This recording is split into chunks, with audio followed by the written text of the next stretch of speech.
A very impressive win for Bill Clinton, especially in the big pivotal states of Texas and in Florida. It is only tonight that I fully understand why they call this Super Tuesday. Bill Clinton tonight, who was early perceived as the front runner and then ran into a patch of personal difficulties, now makes a real claim tonight on the idea that he is the front runner for the Democrats. That was Tom Brokaw's coverage of Super Tuesday 28 years ago, when a young Bill Clinton, the comeback kid, took advantage of a relatively new grouping of Southern primaries in 1992, sweeping the South on Super Tuesday and completing a return that he had begun in New Hampshire. And Tom joins us now, along with senior White House reporter for NBC News Digital, Shannon Pettypiece, and national politics reporter for the New York Times, Jennifer Medina. Good to have you all on board. Well, so Tom, once again, Super Tuesday shows why it is super for the candidate that wins. And once again, it is black Democratic voters that make all the difference in the world. Well, Joe, as I was watching all of that, I was thinking about that was for Bill Clinton about his 20th comeback of just that year alone. He was making a comeback every other week, as you may recall. It began with scandals that were going on in Arkansas, both personal and that had money attached to him as well. And he was always claiming a victory. And then, of course, he got to the place where he was going to be the candidate because he was kind of born to run for president from the beginning of his life on. And no one has gone through more, I suppose, incarnations than Bill Clinton. The difference between then and now, of course, as I keep saying, is you cannot overestimate the impact of social media. Everything happens at lightning speed, and everybody's got their finger on a keystroke somewhere, and you can't trust most of what you're seeing, frankly, these days. And it moves the whole landscape around. The fact is that, 5 days ago they were saying about Joe is a nice guy, but it's over. Yeah. And watch last night. There was Joe back, the place that he likes to be, making a big speech, being triumphant again. So what I'm saying is this is a hugely important week. It ain't over. And Mike, we were talking about New Hampshire in our last hour. We sat there on the set with Joe Biden in that restaurant in Manchester, New Hampshire. We went to some events.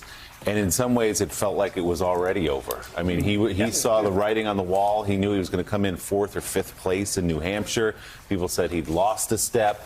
There was almost a funereal feel to it, like some people in New Hampshire were coming to say goodbye politically to Joe Biden at some of those events. And now here we are, 3 weeks later, talking about him again as the front runner in this race. Really to that point and the point that you, Tom, just raised, it is always increasingly amazing to me the number of candidates and the people surrounding candidates for president this year and for the past couple of cycles who think that Twitter is the universe, that their campaigns and thoughts are molded by what they see on Twitter. And yet in the restaurant that you were speaking about, in barbershops around the country, in gas stations around the country, not a whole lot of people are looking at Twitter all day long. No, and the other thing is that if you listen to the last couple of days, a whole bunch of those people who were interviewed said, yeah, I made up my mind in the last 12 hours or so. I've been thinking about it, but I have a business to run. I've got kids to get off to school. I've got things that I want to do. We're consumed by it.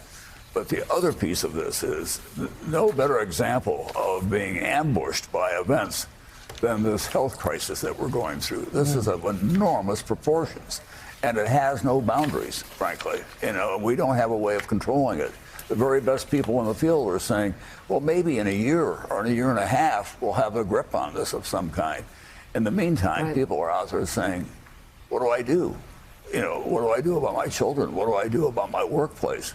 So we are going through a real transition, both politically, scientifically, economically. The world is a much different place today than it was 10 days ago, quite honestly. Want to get to Shannon Pettypiece. You're writing about Super Tuesday's silver lining for Trump. Shannon, tell us about it. Well, I think this is really good news and bad news for the Trump campaign. On the bad news front, you see Biden doing incredibly well with suburban voters, with black voters. You see large Democratic turnout in key states like Virginia and North Carolina that could be indicators for how things are going to go in Michigan and Pennsylvania. So I think that's the downside for Trump. But the good side for the Trump campaign is to the point you all have been making, that this is far from over. The Trump campaign has wanted from the very beginning for this nominating process to drag out as long as possible, and their dream scenario would be a contested convention. So with Bernie Sanders still in striking distance, they are hoping that at the end, if Joe Biden is the eventual nominee, he comes out bruised, bloodied, broke, low on money, while the Trump campaign has had all of that time to focus on their rallies and focus on their own attacks against Biden or Sanders, whoever the nominee should be. And the Trump campaign's been very already honing those attacks on Biden. We saw at a rally Monday night, them laying into the gaffes and joking about how they're going to put Biden in a home if he's elected, and then the Bernie Sanders socialist argument that they've been making. So they have all this time to create these caricatures of the candidates while they fight it out amongst themselves. So, Jennifer, you're writing about the Latino vote as it applies to this nominating process. Let's talk about that from last night. Joe Biden won a surprising victory in the state of Texas, but Bernie Sanders did win the Latino vote there. He obviously did very well among Latinos when he had a blowout victory in the Nevada caucuses. California, it remains to be seen. We haven't called that race yet at NBC, but presumably Bernie Sanders will do well among Latinos there. He has invested a lot of time and a lot of energy into courting the Latino vote. Absolutely. I mean, what we know about Latinos is that they remain the fastest growing group and the second largest non-white demographic in 2020. And it is clearly a demographic that the Sanders campaign has poured a lot of time and resources into, and it's paid off.